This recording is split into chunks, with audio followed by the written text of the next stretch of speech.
ஜெய் ஸ்ரீராம். சொல்லுங்க. என்ன நம்ம மோடிஜிக்கு மகிமை இருக்கான்னு கேக்குறாளா? பரமாத்மாவால் அனுப்பப்பட்ட புண்ணிய ஆத்மா நம்ம மோடிஜி. மகிமைக்கு ஏதாவது எடுத்துக்காட்டா? ஐயோ, உடனே கேக்குறீங்களே, மறந்துட்டேனே. இப்போ ரீசெண்டா டாஸ்மாக் முறைகேடுன்னு ஒரு நியூஸ் வந்ததானோ? ஆமா, அது அதிமுக ஆட்சியில நடந்தது.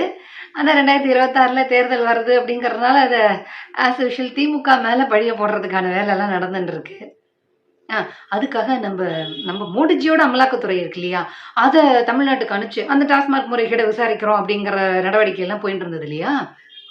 இங்க இருக்கக்கூடிய அதிகாரிகள் நீதிமன்றத்துல கேஸ் போட்டுக்கிட்டா நம்ம அமலாக்கத்துறை அதிகாரிகள் மேல ஏன் கொஞ்சம் அடாவடியா நடந்துட்டாலாம். நீதிபதிகளும் நம்ம அதிகாரிகளை பார்த்து கேள்வி கேட்டு கிழிச்சுட்டா. அடுத்த இயரிங் வரைச்ச டாக்குமெண்ட்ஸ் எல்லாம் கரெக்டா எடுத்துன்னு வரணும் அப்படின்ட்டா. இங்கதான் நம்ம மோடிஜியோட மகிமை வேலை செய்யுது. அடுத்த விசாரணை வரைச்ச அந்த 2 நீதிபதிகள் கேள்வி கேட்டா பாருங்க, நீதிபதிகள் இந்த விசாரணையில இருந்து விலகிக்கிறேன் அப்படின்னு சொல்லிவிட்டா. மோடி மகிமைக்கு இதை விட வேற என்ன வேணும் சொல்லுங்க. அவனை சொல்லி நிறுத்துங்களா? அவன் நிறுத்துற அந்த லூசுக்கு மட்டும் வந்துட்டே இருக்கான். வர்ற நிறுத்துற அவனை. பைத்தியக்காரப்ப எதுக்குடா வரீங்க எங்கெல்லாம்?